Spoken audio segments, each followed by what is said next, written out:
হযরতে বেলাল রাদিয়াল্লাহু তাআলা আনহুকে একদিন নয় দুই দিন নয় 5 দিন ধরে বন্দী হযরতে বেলালকে খেতে দেয় নাই, হযরতে বেলালকে পানি পান করতে দেয় নাই। নিষ্ঠুর মাইয়া বেলালকে নবী ভোলানোর জন্য কত না সাজা দেয় রে বন্ধু। ওই উমাইয়া যেই জুতা পরিধান করে এসেছে ওই জুতার আগা ছিল ছুঁচলো যেমনই হযরতে বেলালের শরীর মোবারকে দিয়েছে। হযরতে বেলাল চিৎকার মেরে আল্লাহকে ডাকে, মাবুদ আল্লাহ আমি এত কষ্ট সহ্য করতে পারি না, ওগো মাবুদ আপনি আমায় সবর দিন। উমাইয়া কত আমায় আঘাত করতেছে, আমায় খেতে দেয় নাই গো মাওলা, আমায় কোনো পানি পান করতে দেয় না। ওগো মাওলা পাক তোমার নবীর ঈমান রাখা কতটা বড় কঠিন গো মাওলা, তুমি আমায় সবর দাও। হযরতে বেলাল রাদিয়াল্লাহু তাআলা আনহুর শরীর মোবারকে যখনই জুতার বাড়ি মেরেছে আর যখন টেনে বের করবে, ওরে আমার দরদি হযরতে বেলালের যেন মাংস বেরিয়ে চলে আসে, রক্ত বেরোয় না, শরীর শুকিয়ে কাঠ হয়ে গেছে। হযরতে বেলাল আল্লাহর কাছে বারংবার সবরের দোয়া চাইতেছে। ধ্বংস করতে এসেছিল বাদশা আবরাহা, আল্লাহর কাবা ঘর আল্লাহই রক্ষা করে নিল। এমনকি বাদশা আবরাহাও ধ্বংস হয়ে গেল। এইবার যুদ্ধের ময়দানে যে সব সামানগুলো থাকে, কথা বুঝলেন, যে সব সামানগুলো থাকে, একজন ব্যক্তি এসেছে। কেন? কারণ যুদ্ধ শেষে যে সব তলোয়ার ঢাল ভালাগুলো থাকে, যে সব ভালাগুলো থাকে এগুলা যে যারা যুদ্ধ করলো তারা পেয়ে যায়, কথা বুঝলেন, তারা কিন্তু পেয়ে যায়, নিয়ে নেয়। আর এখানে সরাসরি কার যুদ্ধ হচ্ছে? আল্লাহর সঙ্গে সরাসরি কাফেরের। এনে দ্বিতীয় পক্ষ আল্লাহ। এবার আল্লাহ এসে তো অস্ত্র নেবে না, একজন ব্যক্তি আসছে তলোয়ার অস্ত্র কিছু পাবো বলে আশা করে আসছে, খুব গরিব মানুষ। আসার পরে তিনি যাহা কিছু নেওয়ার নিলেন এবং একজন মহিলা দেখছে ঘোড়াতে চড়ে আসতেছে টকটক আর কান্না করতেছে, বলছে কে মা তুমি, কে তুমি? তখন বলতেছে হুজুর আমি হলাম বাদশা আবরাহার নাতিশ পুত্রী, নাম আমার হামহামা উরফে কবিতরি। আমি বাদশা আবরাহার সঙ্গে আমি এসেছিলাম কাবা ঘর ধ্বংস হওয়ার দৃশ্য দেখতে। হুজুর কাবা ঘর তো ধ্বংস হলো না, বরং বাদশা আবরাহা ধ্বংস হয়ে গেল। বাদশা আবরাহা ধ্বংস হয়ে গেল। এখন আমি বাড়ি যাব কি করে? আমি কোথায় যাব? কার কাছে যাব? আমি কোন রাস্তা পাই না। সঙ্গে সঙ্গে ওই ব্যক্তি হামহামাকে নিয়ে চলে গেলেন তিনার নিজের বাড়িতে। যাওয়ার পরে রে বাবা ওই বাদশা আবরাহার পুত্রী হামহামা কবিতরি তিনাকে নিয়ে যাওয়ার পরে বাবা তিনি তিনার বিবিকে বললেন, বিবি আমি একজন মেহমানকে নিয়ে এসেছি, ওগো আমার বিবি আপনি তার খিদমত করুন, মেহমান নওয়াজি করুন। আমি চলে গেলাম আমার প্রয়োজনীয় কাজ কর্ম সারতে। আব্বা যে আবার এমন অবস্থায় হামহামা উরফে কবিতরিকে নিয়ে চলে গেলেন তার একজন বন্ধুর বাড়িতে, তার একজন বন্ধুর বাড়িতে। আর সেই বন্ধুটা ছিল উমাইয়ার বাপ খলফ। কে ছিল? উমাইয়ার বাপ খলফ। আর খলফ ছিল এমন একজন ধনাঢ্য ব্যক্তি যার বাড়িতে প্রায় অনেক মানুষ চাকরি করত। আগের যুগে মানুষ যেমন মানুষের বাড়িতে চাকর হয়ে থাকতো না, ওই রকম চাকরি করত। দুটো যা খেতে দিত খেত, যা দুটো পয়সা দিত। কথা বুঝলেন? তো খলফের কাছে নিয়ে গেছে। খলফ ছিল ইসলাম প্রেমিক বাবা। এই খলফ কাবা ঘরকে অতি ভালোবাসতো রে দরদি। যখন নিয়ে গেছে খলফ জিজ্ঞাসা করতেছে, গো আমার বন্ধু তুমি আমায় বলো এই মহিলাকে, বলতেছে কাবা ঘর যে ধ্বংস করতে এসেছিল ওই বাদশা আবরাহা তার নাতিশ পুত্রী হামহামা ওরফে কবিতরি কাবা ঘর ধ্বংসের দৃশ্য দেখতে এসেছিল।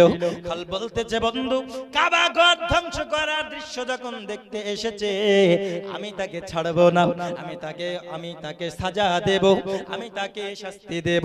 এইবার দেখতেছে বাবা আমি যদি এইবার কোনো ব্যবস্থা না করি তবে খলফ তাকে অবশ্যই কোনো না কোনো শাস্তি দেবে। তখন খলফকে বলতেছে বন্ধু এ হলো একজন অসহায় বান্দি, এর কেউ নাই, কাউকে আর পেল না, সবাইকে তো আল্লাহ ধ্বংস করে দিয়েছে। ও আমার বন্ধু তাকে তুমি কোনো সাজা দিও না, বরং একটা কাজ করো, তুমি তোমার গোলামের মধ্য থেকে একজন গোলামের সঙ্গে বিয়ে দিয়ে দাও, তাহলে বাদশাহ ঘরের মেয়ে হওয়ার পরেও তার সমস্ত অহংকার ধূলিসাৎ হয়ে যাবে। ধূলিসাৎ হয়ে যাবে। তখন খলফ বলতেছে যুক্তিটা তুমি ঠিক দিয়েছো। তো কি করলো, একজন গোলামকে ডাকছে, তুমি এইদিকে শোনো। সেই গোলামটার নাম ছিল রেবা। কি নাম ছিল? রেবা। এবার রেবাকে বলতেছে রেবা তোমার সঙ্গে এই মহিলার আমি বিয়ে দেব, তুমি কি বিয়ে করবে? আব্বা যে আমার ভালো করে বুঝুন বাবা, হযরত রেবা রাদিয়াল্লাহু তাআলা আনহুকে বলতেছেন ওগো রেবা আমি এই মহিলার সঙ্গে তোমার বিয়ে দেব, তুমি কি বিবাহ করবে? রেবা বলতেছে হুজুর এই আমার মালিক আপনি শুনুন, আমি হলাম একজন গোলাম, আপনি যেটা বলবেন সেটা করতে হবে, তবে আমার পৃথিবীর জমিনে কেউ নাই, আমি হলাম অসহায় এমন একজন গরীব, যদি আপনার বাড়িতে আমি একদিন কাজ না করি আমি রেবা খেতে পাই না গো মালিক। আপনি যদি বলেন এই মহিলার সঙ্গে কেন, যার সঙ্গে আপনি বিবাহ দিতে চাইবেন আমি রেবা তার সঙ্গেও বিবাহ করতে রাজি। আব্বাজি আমার খলফ সঙ্গে সঙ্গে বলতেছেন রেবা রে আমি এই মহিলার সঙ্গে তোমার বিবাহ দেব। আরে আমার আব্বাজি সঙ্গে সঙ্গে হযরত রেবার সঙ্গে ওই মহিলা হামহামার বিবাহ হয়ে গেল। আব্বাজি বিরাট বাদশাহ ঘরের মহিলা একজন গোলামের সঙ্গে কি বিবাহ করতে রাজি হবে?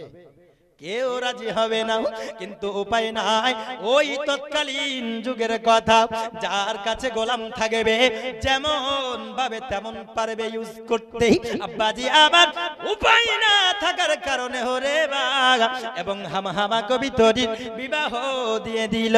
অবশেষে রেবা বলতেছেন মালিক এতদিন পর্যন্ত আমি অনেক নিষ্ঠার সহিত আপনার কাছে আমি অনেক কষ্টের সহিত কাজ করে যাই, কিন্তু মালিক গো আমি পৃথিবীর জমিনে আজ পর্যন্ত কিছু চাই নাই।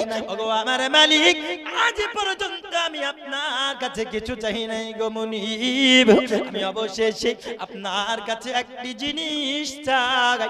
এতদিন আমার পৃথিবীর জমিনে কেউ ছিল না, এখন আপনি বিবাহ দিয়েছেন, আমায় ঘর সংসার করতে হবে গো মালিক। আপনি যখন আমায় বিবাহ দিয়েছেন তবে মালিক সংসার করার জন্য আমি স্ত্রী নিয়ে থাকব, তার জন্য একটি আমায় ঘর দেন। মুনিব বলতে ছেড়ে রে বাপ তুই আজকে আমার কাছে শুধু ঘর চেয়েছিস রে বাপ, আমি তোকে দেব না কেমন করে হয়, যা যা যা অমুক জায়গার ঘরটা তোকে দিয়ে দিলাম। ওরে আমার দরদিরা ছোট্ট একটি কোড়া, ওই কোড়া দিয়ে দিল। হযরত রেবা এবং হামহামা থাকতে লাগলো, কোনো মতে রাজি হয় নাই, তবুও বাধ্য হয়ে বিবাহ করেছে। বাচ্চা ঘরের কন্যা হামহামা কবিতরি তিনি আপনার বিবাহ করেছে। বাচ্চা আবরাহার ওই নাতিশ পুত্রী যখন রেবা তার সঙ্গে যাবে ঘরের ভিতরে, ওই কবিতরি কোরমতে একত্রিত হতে চায় না। কিন্তু আমার দরদি এই রেবা রাদিয়াল্লাহু তাআলা আনহু তিনি আপনার যেন কোন রকমের জবরদস্তি করে না। হামা থাকে ঘরে, রেবা থাকে বাইরে, কারণ তিনি জানেন সংসার সুখে হয় একে অপরের প্রতি যদি মহাব্বত হয়। যদি স্বামী স্ত্রীর প্রতি একে অপরকে মেনে নিতে না পারে, ওই ঘরে আল্লাহর রহমত নাজিল হয় না। আর আমার বিবি আমার উপরে সন্তুষ্ট না, কারণ সে বাদশা ঘরের মেয়ে আর আমি হলাম একজন গরিব ঘরের সন্তান, কোনো মতে মেনে নিতে পারে নাই। তাই আমি রেবা অতক্ষণ পর্যন্ত আমার বিবির কাছে আমি রেবা যাব না যতক্ষণ না আমার বিবি আমার প্রতি রাজি হবে। জোরে বলুন না সুবহানাল্লাহ, সুবহানাল্লাহ। কত সূক্ষ্ম চিন্তা ভাবনা। অতক্ষণ আমি আমার বিবির কাছে আমি যাব না যতক্ষণ না আমার বিবি আমার প্রতি রাজি হচ্ছে। তাই স্বামী থাকে বাইরে আর স্ত্রী থাকে ঘরে। আজকালের এই যুগ আছে,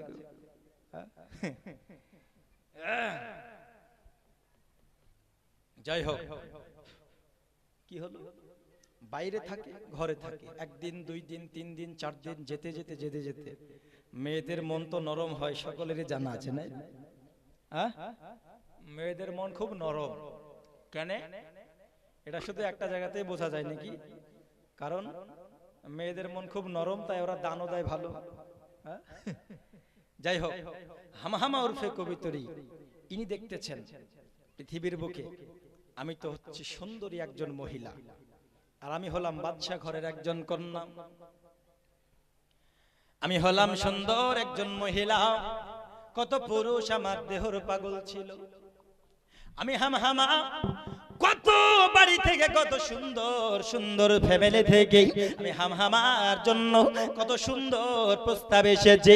কত পুরুষ আমায় ভালোবাসার প্রস্তাব দিয়েছে, কতজন আমায় বিবাহের প্রস্তাব দিয়েছে। অনেকে আমার দেহ উপভোগ করতে চেয়েছে, কিন্তু বাবাজি সবাই আমার রূপের পাগল ছিল, সবাই আমার চেহারার পাগল ছিল, সবাই আমার দেহর পাগল ছিল। গো আমার দরদি, আমি তাদের স্ত্রী ছিলাম না, তবুও তারা আমার দেহ উপভোগ করতে চেয়েছিল। কিন্তু দেখি আমার স্বামী হওয়ার পরেও আমার রাজি খুশি চাই, আমার মনের রাজি চাই। আমি যদি রাজি না হই তবে কোনো মতে আমার সঙ্গে সংসার করতে আপনার আসে না, আমার সঙ্গে একত্রিত হতে আসে না, আমার গায়ে টাচ পর্যন্ত করে না। রে আমার দরদি, হামা তিনি মনে করতেছেন দরদি এমন সন্তানের সঙ্গে এত ভালো মানুষ পৃথিবীর জমিনে আমি কোনোদিন দেখি নাই। যেই পুরুষ স্ত্রীর সহমতি চাই আমার কাছে আসে না।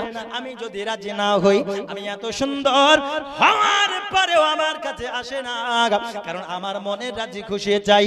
এত সুন্দর পুরুষ পৃথিবীর জমিনে আমি মনে হয় আর পাবো না, তাই আমি সুযোগ নষ্ট করব না। এমতো অবস্থায় আমার মন পরিবর্তন হলো। হঠাৎ যেন এক সময় হযরতের বাড়িতে আসলেন, বাইরে যেন শোয়ার অব্যবস্থা করলেন। হামা ঘরে, স্বামী আছে বাইরে।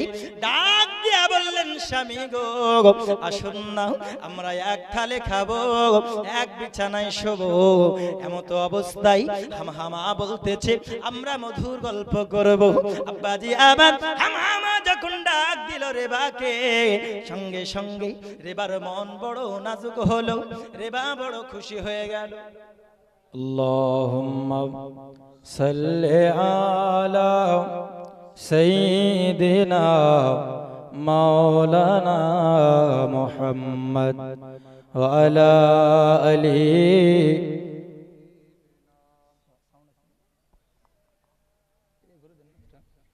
মুহাম্মদ ওয়া আলা আলিহি সাইয়্যিদিনা মাওলানা মুহাম্মদ সাল্লাল্লাহু আলা মুহাম্মাদিন সাল্লাল্লাহু আলা মুহাম্মাদ हरदम ज़बान से निकालो पाक नामे मोहम्मद हरदम ज़बान से निकालो सफियाना मोहम्मद आबार शोग प्रेमी की बेलाल मोदेरी जगते फिरे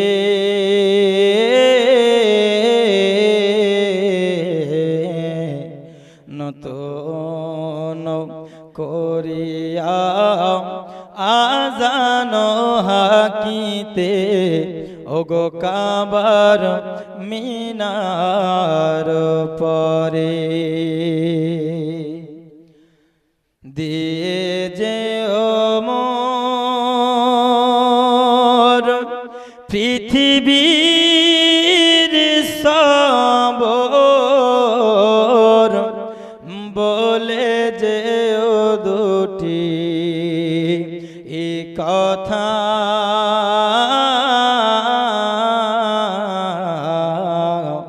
আশিকে রাসূল তুমি হে বেলাল ওগো তুমি যে প্রেমের নেতা স্বর্গ হতে বারেক তুমি এসো গো আবার ফিরে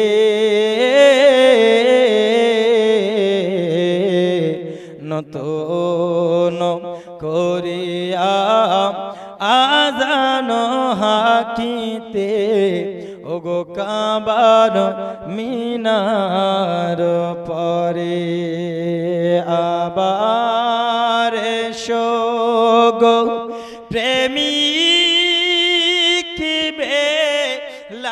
বেলাল মোদেরি জগতে হে ফিরে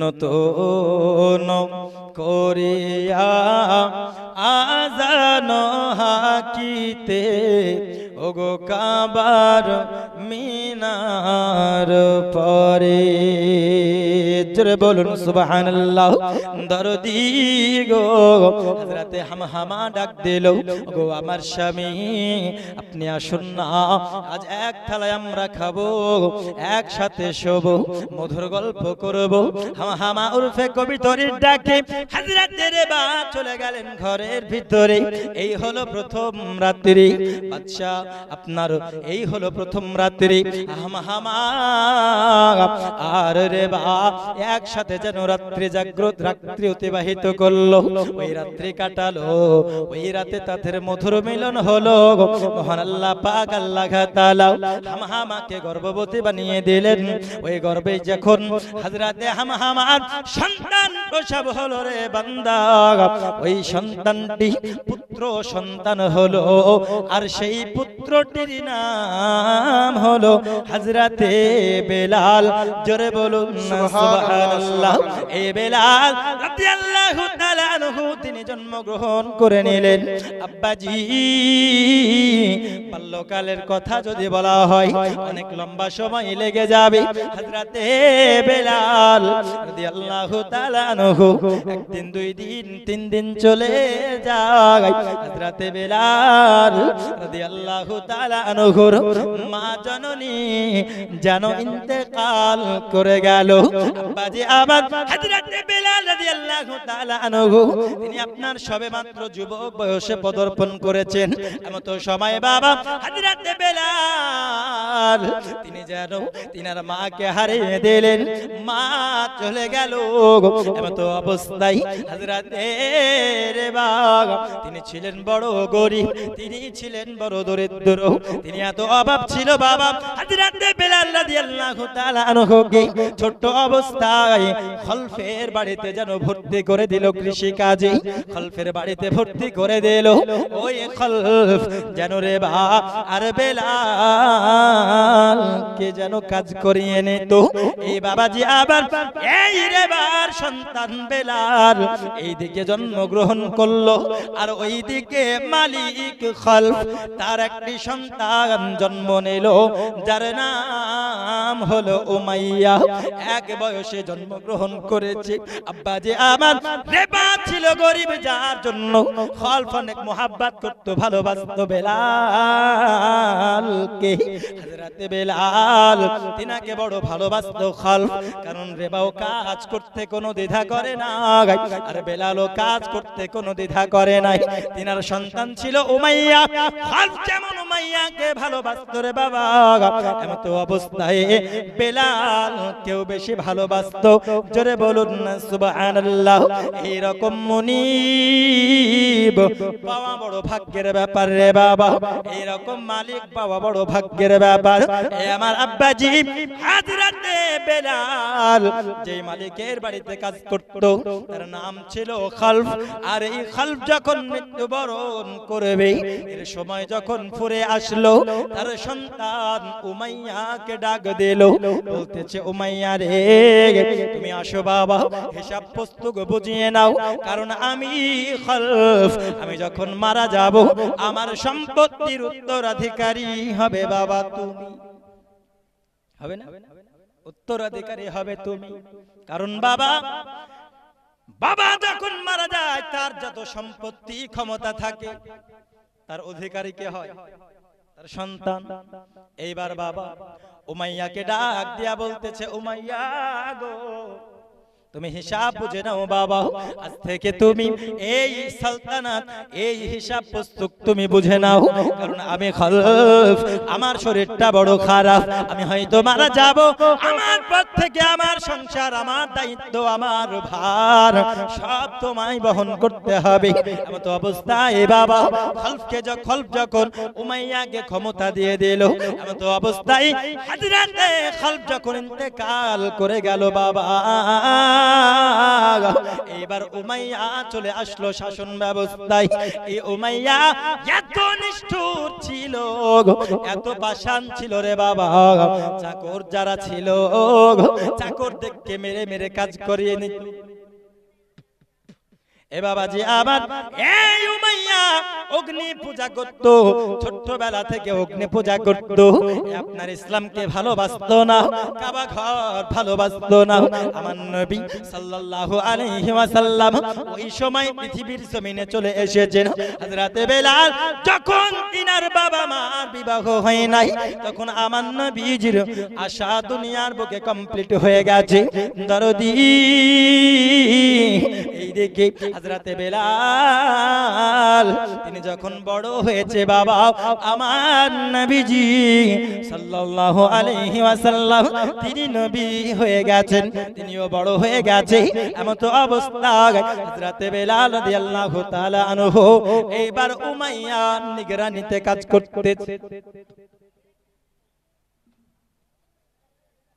কার নিগরানিতে? উমাইয়া। আর উমাইয়া হচ্ছে এমন একজন ব্যক্তি যার মনে কোনো রহম ছিল না, চাকরদেরকে মেরে মেরে পিটিয়ে পিটিয়ে কাজ করিয়ে নিত, এত নিষ্ঠুর ছিল। কিন্তু তিনার বাপ খলফ খুব ভালোবাসতো মানুষদেরকে, কিন্তু সে নয়, এ কিন্তু সেই নয়, মারিয়ে মারিয়ে কাজ করিয়ে নেয়। এইবার হযরতে বেলাল রাদিয়াল্লাহু তাআলা আনহু তিনার মা তো অনেক আগেই ইন্তেকাল করে গেছে, এইবার তিনার বাবাও ইন্তেকাল করে গেল।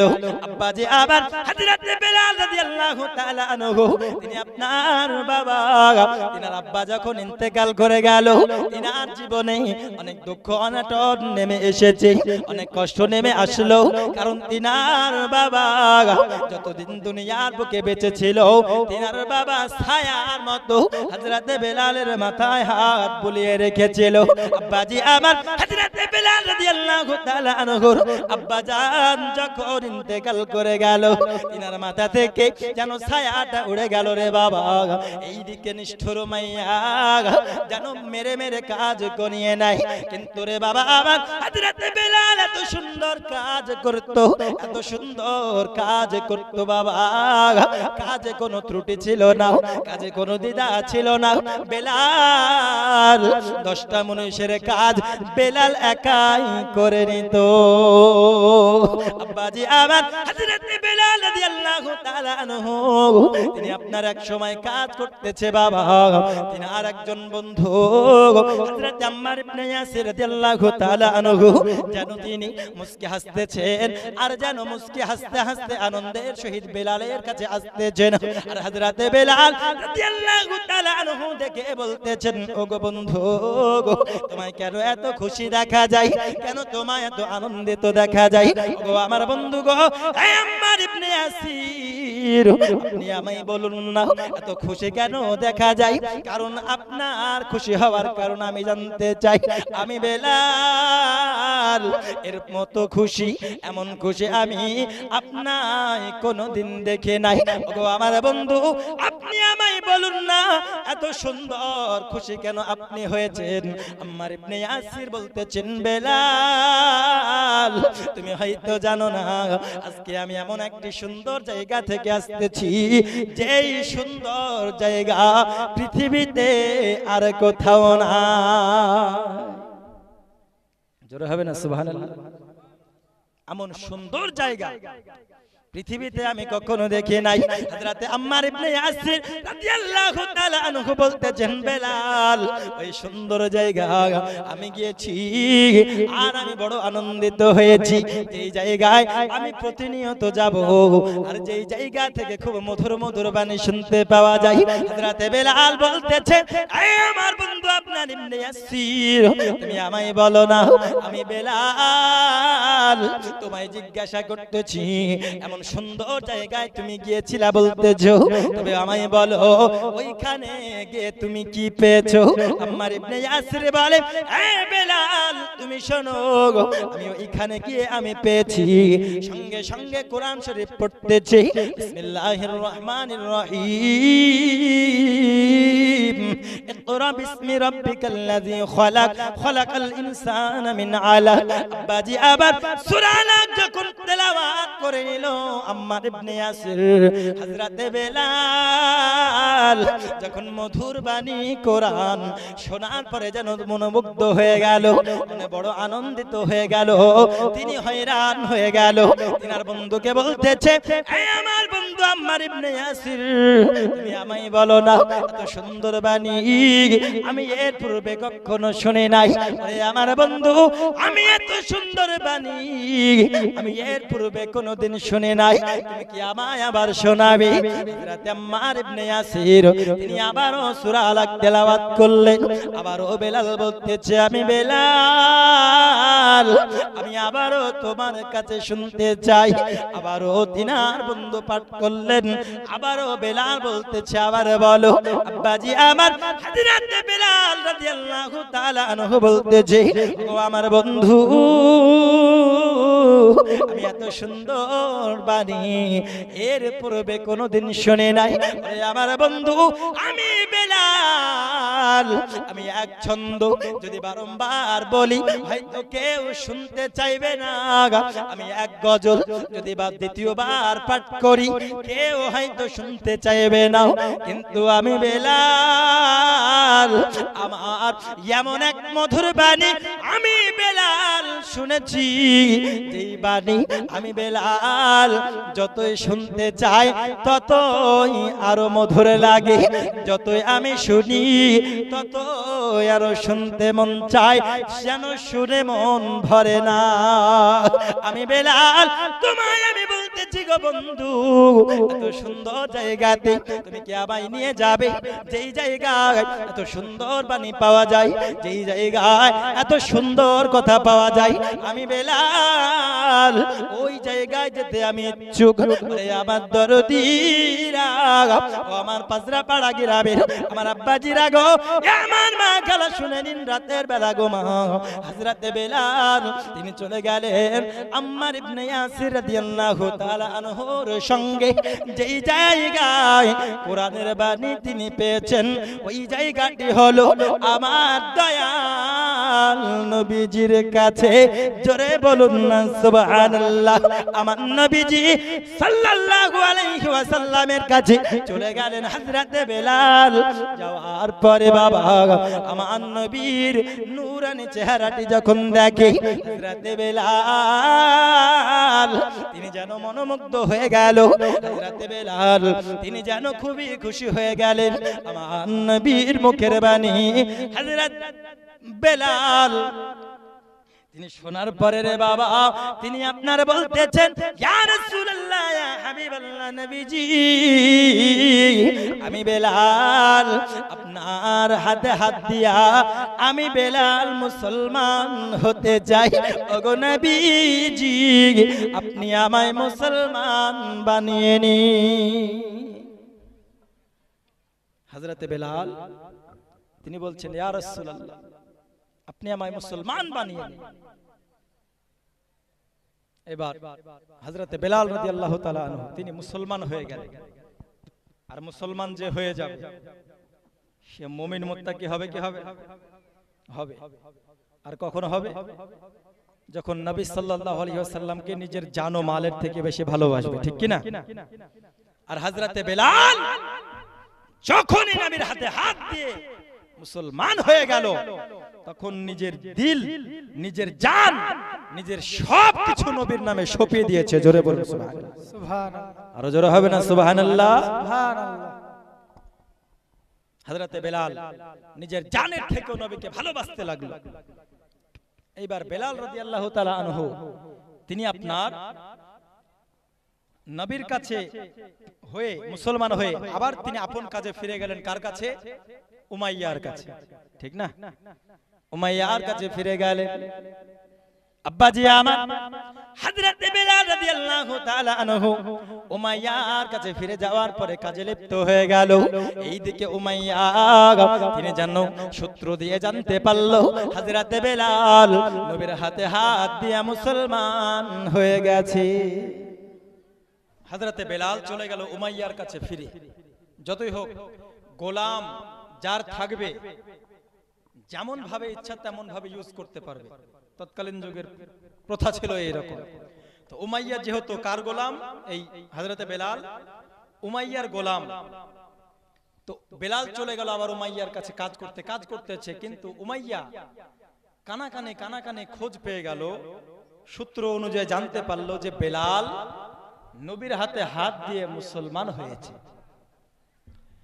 কালেমা পড়ে মুসলমান হয়ে গেছে। আবার এমনটা বলছে বেলাল এমন মুসলমান হয়েছে যে রাসূল সাল্লাল্লাহু আলাইহি ওয়াসাল্লামকে এত ভালোবাসে উমাইয়া, আপনি যে তার মুনিব আপনার থেকেও নবীকে বেশি ভালোবাসে। যখন শুনতে পেল উমাইয়া বলতেছে, এটা কেমন করে হতে পারে? আমি হলাম মালিক, আমি হলাম মুনিব, আমি যে এই ধর্ম পালন করব গোলামকেও সেই ধর্ম পালন করতে হবে।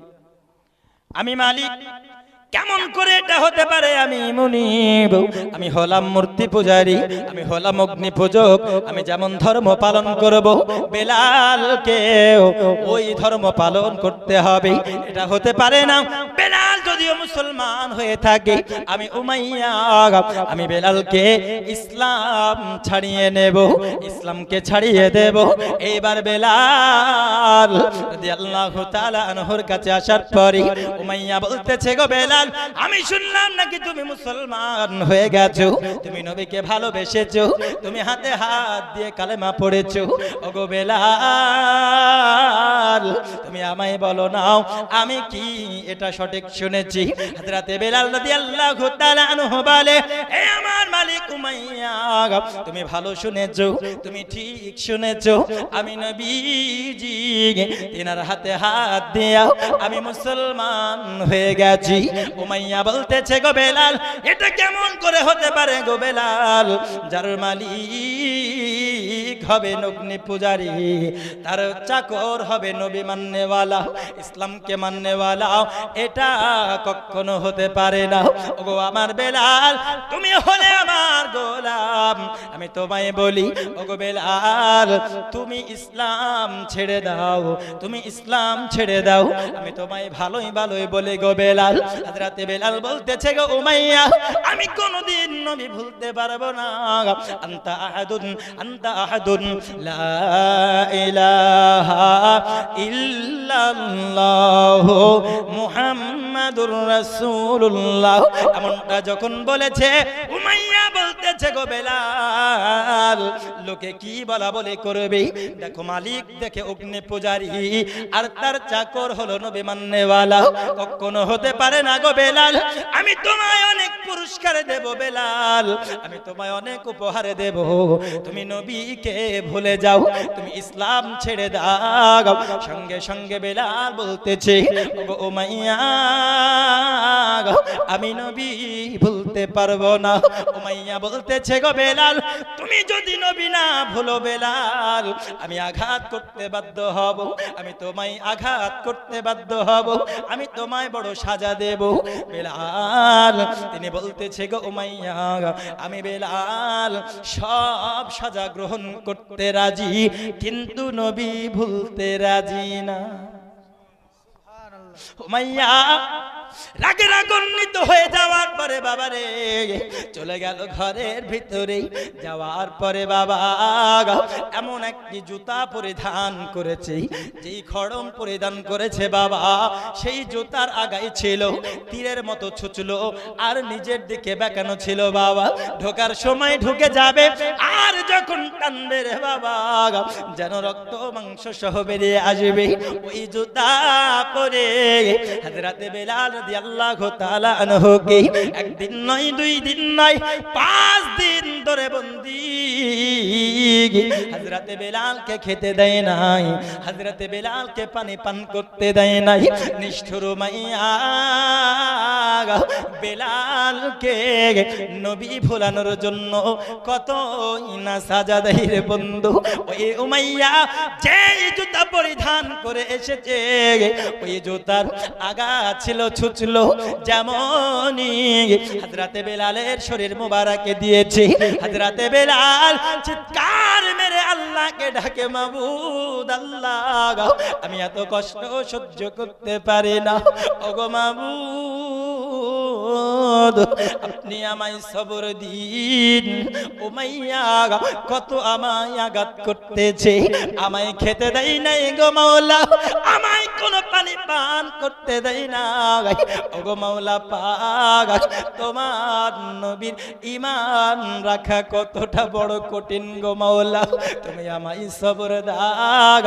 হযরতে বেলাল রাদিয়াল্লাহু তাআলা আনহুর শরীর মুবারকে যখনই জুতার বাড়ি মেরেছে, আর যখন টেনে বের করবে, ওরে আমার দরদি, হযরতে বেলালের যেন মাংস বেরিয়ে চলে আসে, রক্ত বেরোয় না, শরীর শুকিয়ে কাঠ হয়ে গেছে। হযরতে বেলাল আল্লাহর কাছে বারংবার সবরের দোয়া চাইতেছে। ওরে আমার দরদি, এইদিকে আপনার উমাইয়া বলতেছে, বেলাল তুমি কি নবী ভুলবে গো বেলাল? উমাইয়া যখন বলে, হযরতে বেলাল বেলাল বলতেছে গো উমাইয়া, তুমি আমায় যতই কষ্ট দাও না কেন, তুমি আমায় যতই আঘাত করো না কেন, আমি নবী ভুলতে পারবো না। হযরতে বেলাল যখন এই কথা বলেছে রে বাবা, উমাইয়া ঘরে থেকে চাবুক বের করে নিয়ে এসেছে। হযরতে বেলালের শরীরে এত চাবুকের আঘাত করে রে, এত চাবুকের আঘাত করে, হযরতে বেলাল যেন জমিনে ধূলিসাৎ হয়ে গেল, জমিনে গড়াগড়ি পারে।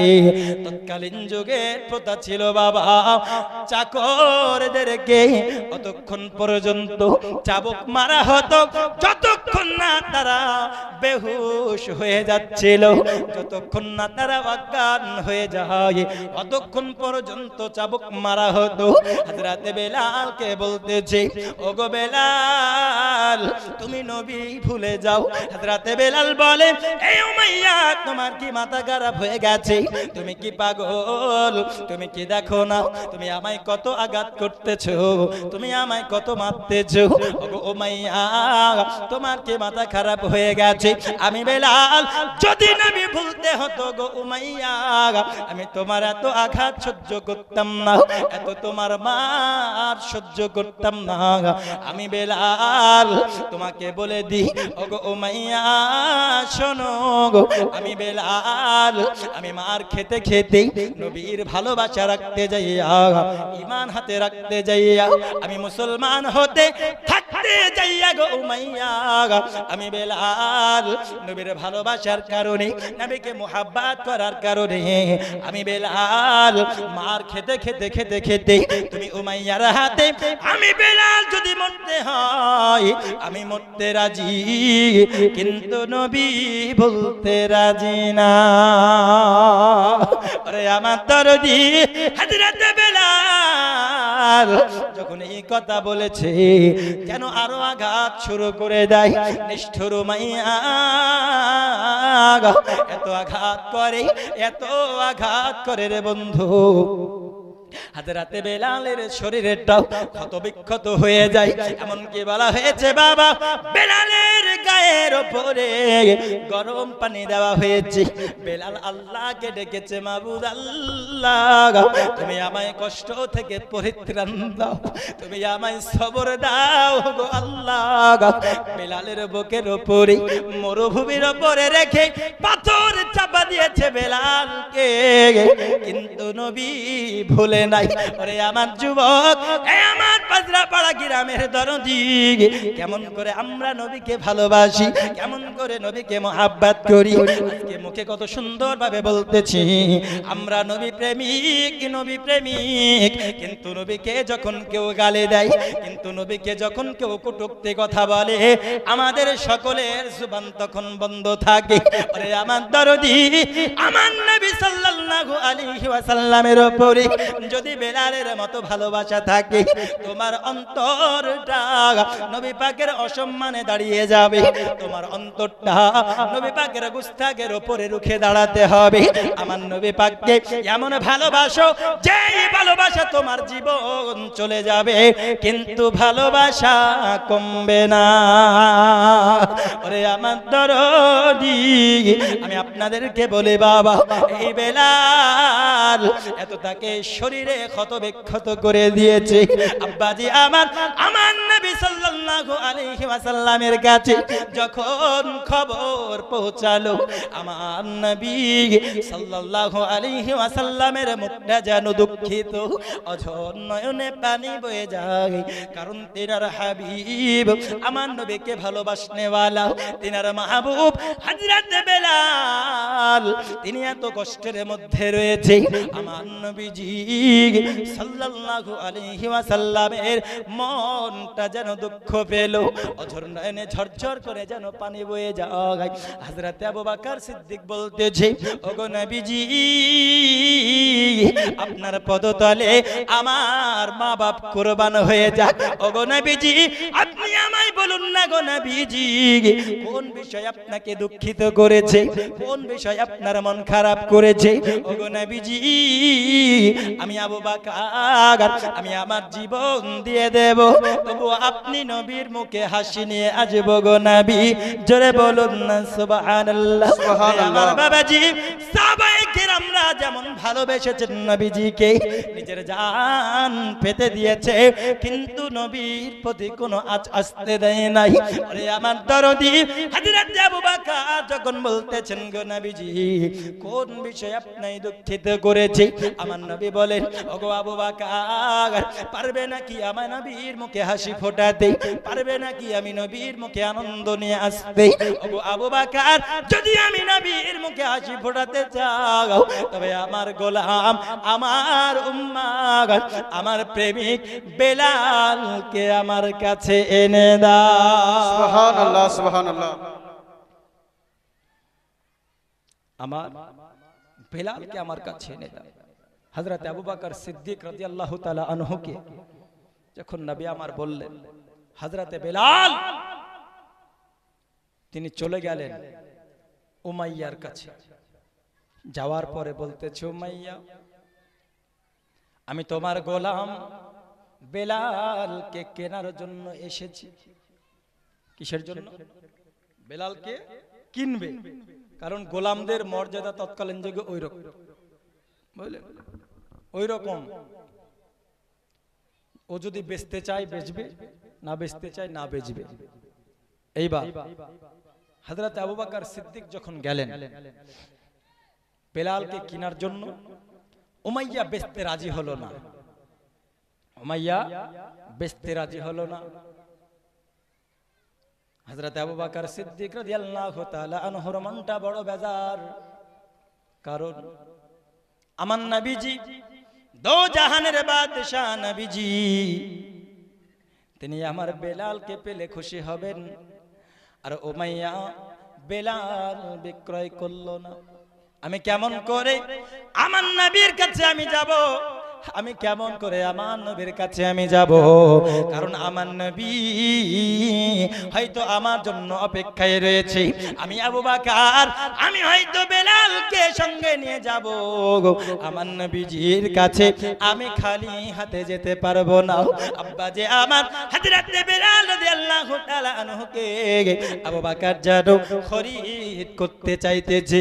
হযরত বেলাল খরিদ করার জন্য আবু বকর উমাইয়াকে বলতেছে, গো উমাইয়া,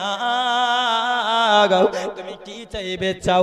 আমি আবু বকর তোমার গোলাম বেলালকে আমি খরিদ করে নেব, আমি কিনে নেব, যার বদৌলতে তুমি যদি আমি আবু বকর আমায় তুমি গোলাম বানিয়ে নাও, আমি গোলাম থাকতে রাজি, কিন্তু বেলালকে আমি নিয়ে যাব, কারণ আমার নবী চেয়েছে আমি বেলালকে নিয়ে যাব।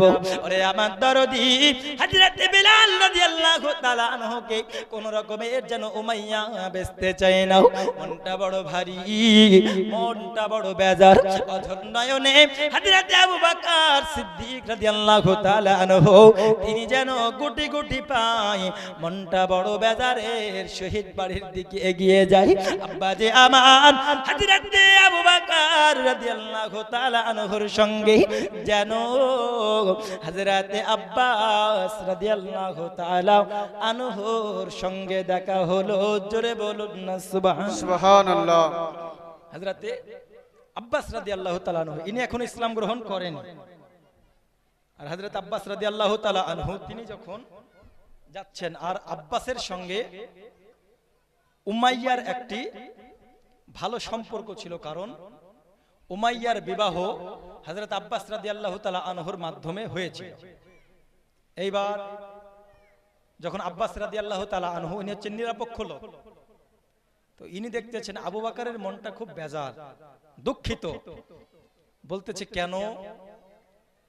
তো হযরত আব্বাস, আমার নবী আমার কাছ থেকে চেয়েছিল বেলালকে, কিন্তু আমি আবু বকর বেলালকে আনতে যাইয়া খালি হাতে ফিরে এসেছি। বেলাল উমাইয়া বিক্রি করে নাই। আমি বলেছি যা চাইবে তুমি তাই আমি দেব, কিন্তু বেলালকে লইয়া যাইয়া আমি নবীর মুখে হাসি ফোটাবো। জোরে বলুন না সুবহানাল্লাহ, জোরে হবে না সুবহানাল্লাহ। সুবহানাল্লাহ। বেলাল কোরমতে বিক্রয় করলো না। হযরত আব্বাস রাদিয়াল্লাহু তাআলা আনহু তিনি বলতেছেন, ওগো আবু বকর তুমি একটু ধরো, তুমি একটু সময় নাও, তুমি একটু থেমে যাও। আমি আব্বাস উমাইয়ার কাছে আমি যাব, যাওয়ার পরে আমি তাকে বলবো, যাওয়ার পরে আমি বেলাল যেন বিক্রি করে তার জন্য আমি বোঝাবো। হযরত আবু বকর তিনি মনে বড় একটি আশা বেঁধে নিলেন এবং আব্বাস রাদিয়াল্লাহু তাআলা আনহু তিনি চলে গেলেন উমাইয়ার কাছে। যাওয়ার পরে বলতেছেন, ওগো উমাইয়া তুমি বেলাল কেন বিক্রি করছো না, তুমি বেলাল কেন বিক্রি করতেছো না? তখন উমাইয়া বলে, ওগো আব্বাস আমি কেমন করে বেলালকে বিক্রি করব গো উমাইয়া, কারণ বেলালের কোনো ত্রুটি নাই, বেলালের কোনো দোষ নাই, তার প্রতি আমার কোনো অভিযোগ নাই। এই বেলাল এমন একটি সুন্দর গোলাম, যে বেলাল তার কাজেও কোনো ত্রুটি নাই। এই বেলাল একাই 10 জন মুনিশের কাজ করে নাই। যে বেলাল কোনো মতে ফাঁকি দেয় না, ফাঁকি দেয় না, যে বেলালের কাজে কোনো ত্রুটি নাই। সুবহানাল্লাহ। সুবহানাল্লাহ। তবু সমসে কাজে ও কথায়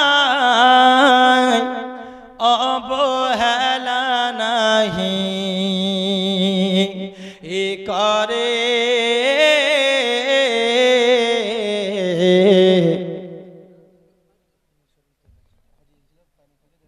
সকাল সন্ধ্যায় কাজে ও ব্যথায় ওগো তাহারি সুগান গাহে, তবু সমস্যে কাজে ও কথায় অবহেলা নাহি করে,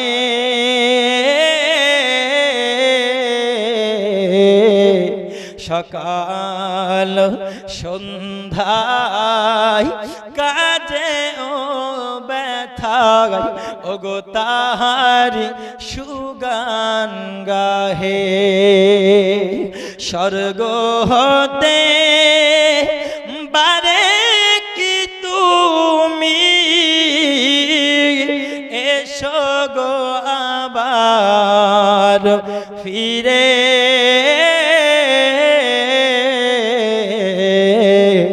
নতুন করে আদান হাকিতে ওগো কাবার মিনার পরে, আবার এসো গো প্রেমিক বেলাল মোদেরি জগতে হে ফিরে,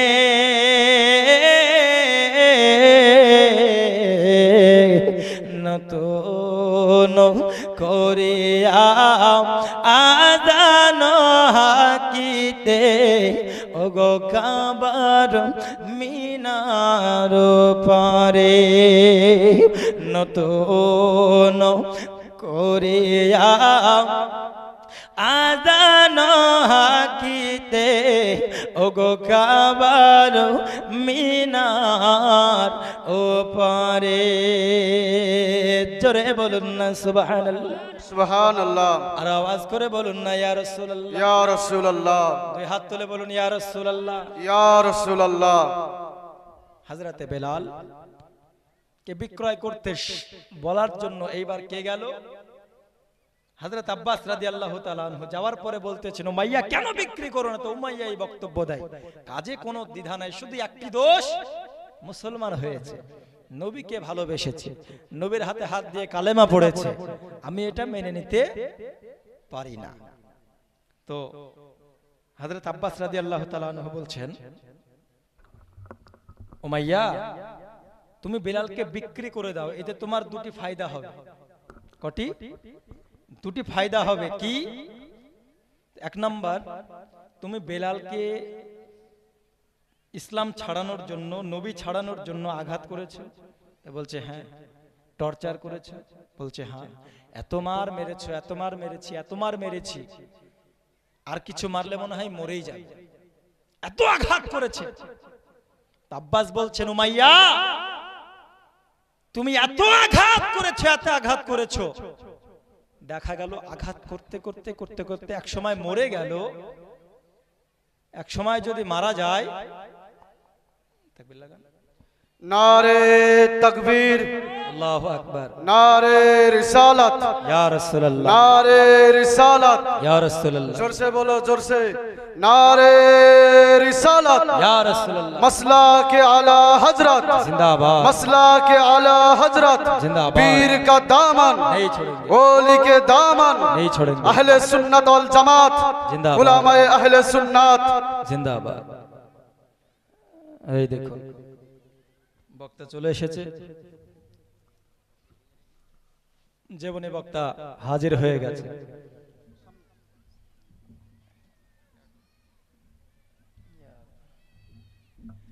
তো হযরতে আব্বাস রাদিয়াল্লাহু তাআলা আনহু উমাইয়াকে বলছে কি, দুটো ফায়দা হবে। তুমি দেখা গেল মারতে মারতে মারতে মারতে মেরেই ফেললে, লোকে কি বলা বলি করবে যে দেখো উমাইয়া একজন গোলামকে মারতে মারতে মেরে ফেলেছে, একটা দুর্নাম হবে। তো তুমি দুর্নামের হাত থেকে বেঁচে যাবে। আর দ্বিতীয় উপকার, তুমি বেলালের পরিবর্তে তুমি যা চাইবে আবু বকর তোমাকে তাই দেবে। তুমি একজন বেলালের যা দাম তার থেকে তোমাকে দ্বিগুণ দেবে, কারণ তার প্রয়োজন। তো তুমি দুর্নামের হাত থেকেও বেঁচে যাবে, তোমার ফায়দাও বেশি হবে। তো এইবার কি করলো উমাইয়া, বলতেছে ঠিক আছে, তাহলে রাত্রেবেলায় আমি আমার বিবির সঙ্গে আলোচনা করে তোমায় সিদ্ধান্ত জানাবো, বুঝলে? হ্যাঁ, বইয়ের ভয় শুধু এই জগতে না, তৎকালীন যুগেও ছিল, বুঝলে? বড় বড় বাদশারা, বড় বড় হুকুম দেনেওয়ালারাও স্ত্রীদেরকে ভয় করেছে। হ্যাঁ, তো কি বলছে উমাইয়া, রাত্রিবেলায় স্ত্রীদের সঙ্গে আলোচনা করব, করার পরে বলবো। তো আলোচনা করার পরে সিদ্ধান্ত নিল বেলালকে বিক্রি করে দেবে। জোরে বলুন সুবহানাল্লাহ। আবু বকর শোনার পরে তিনি চলে আসলেন উমাইয়ার কাছে বেলালকে খরিদ করার জন্য। হযরতে বেলাল রাদিয়াল্লাহু তাআলা আনহুর পরিবর্তে অনেক টাকা চেয়েছে। এ বাবাজি, শুধু টাকা চাই নাই রে বাবা, হযরতে বেলাল তিনার পরিবর্তে উমাইয়া একটি গোলাম চেয়েছে, ফর্সা, দেখতে ভালো হবে, এবং আপনার অনেকগুলি টাকা পয়সা চেয়েছে। আব্বাজি আমার হযরতে আবু বকর সিদ্দিক রাদিয়াল্লাহু তাআলা আনহু তিনি একজন সুন্দর গোলামকে নিয়ে গিয়ে কিছু টাকা পয়সা যেগুলো দাবি করেছিল হযরতে আবু বকর রাদিয়াল্লাহু তাআলা আনহু তিনি জোগাড় করার পরে, নিয়ে যাওয়ার পরে তিনি উমাইয়াকে দিয়ে দিলেন। এবং বেলালকে যখন আবু বকর নিয়ে নিলেন, উমাইয়া বলতেছে, ওগো আবু বকর, তুমি হয়তো পাগল, তুমি হয়তো পাগল, তুমি কালো বেলাল, এই কালো মানুষের পরিবর্তে, কালো গোলামের পরিবর্তে তুমি আমায় একটি ফর্সা গোলাম দিলে, আর আমি উমাইয়া বলবো তোমার হয়তো বুদ্ধি নেই। ওগো আবু বকর, তোমার হয়তো বুদ্ধি নেই, কারণ তুমি এক নগণ্য গোলামের জন্য তুমি কতই না কিছু দিয়ে দিলে। ওগো আবু বকর, তুমি হেরে গেছো। সঙ্গে সঙ্গে বাবা আবু বকর বলতেছে, গো উমাইয়া, বেলাল হতে পারে অতি কালো, কিন্তু মনটা তার অতি ভালো, কারণ তার মনে দয়াল নবীর ভালোবাসা রয়েছে। জোরে বলুন না সুবহানাল্লাহ। উমাইয়া, আমি আবু বকর কোন মতে হারে নাই গো উমাইয়া, বরং তুমি পরাজয় স্বীকার করেছো। ওগো উমাইয়া, ওই বেলাল যতই কালো হোক না কেন, যার অন্তরে নবীর ভালোবাসা রয়েছে, নবীর মুহাব্বত রয়েছে, পৃথিবীর জমিনে ও রাতের মতো যদিও কালো হয়, কাল হাসরের ময়দানে ওই বেলালের মর্যাদা আমার আল্লাহর কাছে, আমার আমার নবীর কাছে বেশি মর্যাদা। জোরে বলুন না সুবহানাল্লাহ। এই রে বাবা, আবার এই বেলাল এত আমার নবীকে ভালোবেসেছেন। হযরত আবু বকর বেলালকে লইয়া তিনার বাড়িতে গেলেন। যাওয়ার পরে বাবা তিনি খাওয়া দাওয়া করালেন। গোসল বানানোর পরে হযরত আবু বকর তিনি বলতেছে, গো বেলাল গো, তুমি আরাম করো, কাল সকালবেলা যখন হবে আমি তোমায় নবীর কাছে নিয়ে যাব। হযরত বেলাল বলেন, এ আবু বকর তুমি করো না, কালকে করো না, আমার নবীর কাছে তুমি আমায় আজকে নিয়ে চলো, কারণ আমি আমার ভালোবাসার নবী তাকে না দেখে আর থাকতে পারি না। আমি আমার নবীকে দেখব, আমি বেলাল, আমি আমার নবীকে দেখতে চাই। হযরত আবু বকর তিনি বেলালকে লইয়া নবীর কাছে চলে এসেছে। আব্বাজি, আমার নবীজি সাল্লাল্লাহু আলাইহি ওয়াসাল্লাম যখন একটু দূরে রয়েছে বাবা, হযরত বেলাল রাদিয়াল্লাহু তাআলা আনহু কে যখন দেখেছে, আমার নবীজিকে দেখেছে বেলাল, আমার বেলাল নবীজিকে সালাম দিয়ে দিলেন, আসসালামু আলাইকা ইয়া রাসূলুল্লাহ। আমার নবী সালামের জবাব দিয়েছেন। হযরত বেলাল জিজ্ঞাসা করতেছেন, ওগো নবী আপনি কি ভালো আছেন? হাল যখন অবস্থা জানলো, আমার নবী বলতেছে, ওগো বেলাল গো, তোমাকে উমাইয়া কত কষ্ট দিয়েছে গো বেলাল, কত মারেছে, কত আঘাত করেছে, তোমার শরীর ক্ষত বিক্ষত করে দিয়েছে।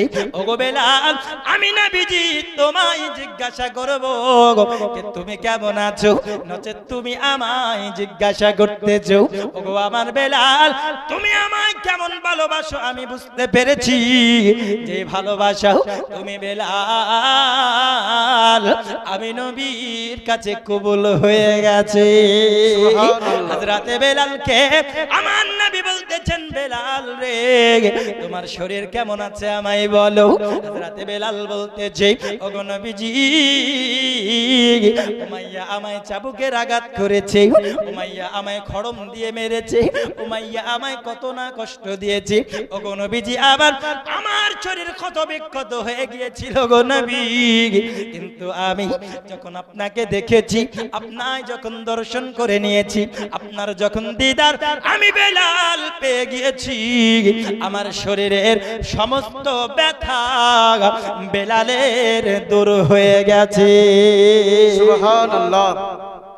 আমি বেলাল, আমার যন্ত্রণা আর, কারণ আমি আমার নবীকে পেয়ে গেছি। বেলাল সেইখান থেকে রাসূল সাল্লাল্লাহু আলাইহি ওয়াসাল্লামের কাছে থাকতে লাগলো।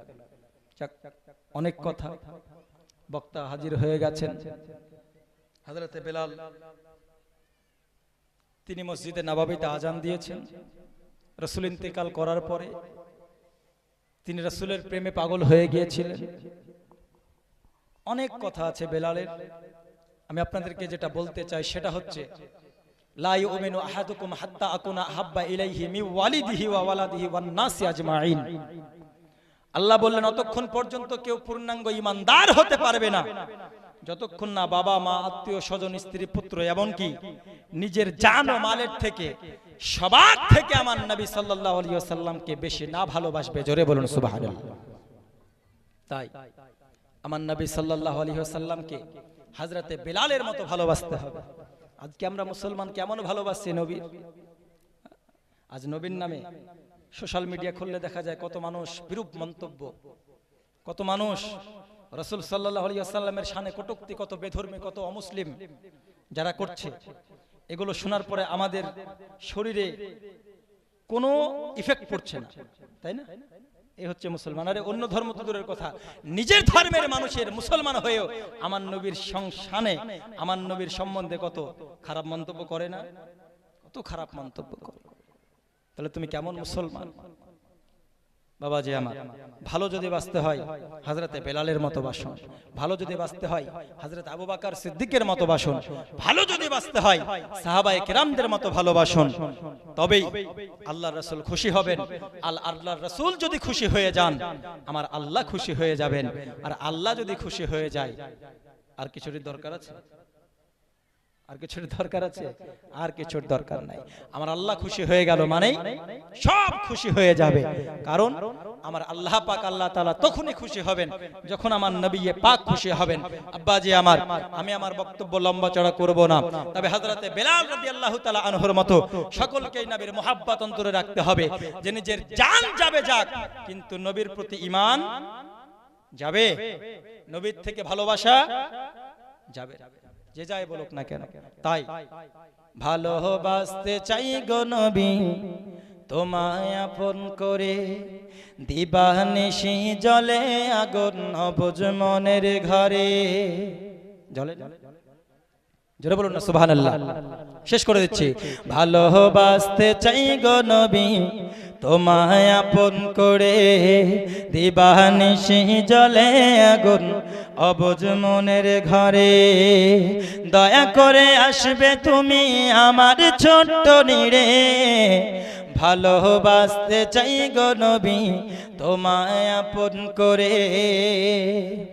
ইসলামেরই প্রাণ গো তুমি, কোরআনেরই ভাষা, ভালোবেসে পাবো দিদার এই গোলামের আশা। জোরে বলুন সুবহানাল্লাহ। নবীকে ভালোবাসলে আমরা নবীর দিদার পাবো কি পাবো না? জি পাবো। পাবো কি পাবো না? কারা কারা আমরা নবীর দিদার পেতে চাই একটু হাত তুলুন তো, বলুন ইয়া রাসূলুল্লাহ। ইয়া রাসূলুল্লাহ। আরো জোরে ইয়া রাসূলুল্লাহ। ইয়া রাসূলুল্লাহ। ইসলামেরই প্রাণ গো তুমি, কোরআনেরই ভাষা, ভালোবেসে পাবো দিদার এই গোলামের আশা। এত মধুর প্রেমের বাঁধন দিও না গো ছেড়ে, ভালোবাসতে চাই গো নবী তোমায় আপন করে। দিবানিশি জ্বলে আগুন অবুঝ মনের ঘরে, দয়া করে আসবে তুমি আমার ছোট্ট নীড়ে, ভালোবাসতে চাই গো নবী তোমায় আপন করে। ওমা আরসালনাকা ইল্লা রাহমাতাল লিল আলামিন। আমি আমার হাবিবকে দুনিয়ার বুকে পাঠাই নাই, আল্লাহ বলছেন কিন্তু পাঠিয়েছি রহমাতাল লিল আলামিন বানিয়ে। এই রহমাতাল লিল আলামিন নবীকে মৃত্যুর আগ পর্যন্ত ঈমানি হালাতে ভালোবেসে আল্লাহ পাক আল্লাহ তাআলা ভালোবাসার এবং সেই নবীকে ভালোবাসতে বাসতে ইন্তেকাল করার তৌফিক দান করুক। হযরতে বেলালের মতো মোহাব্বত রাখার তৌফিক দান করুক। সকলে বলে আল্লাহুম্মা আমিন, আল্লাহুম্মা আমিন। এই বলে সংক্ষিপ্ত আলোচনা আমি ইতি করলাম। বলা ভাষার মধ্যে ত্রুটি আমি ক্ষমা প্রার্থী। ওয়া আখির দাওয়ানা আনিল হামদুলিল্লাহি রাব্বিল আলামিন। আসসালামু আলাইকুম ওয়া রাহমাতুল্লাহি ওয়া বারাকাতুহু।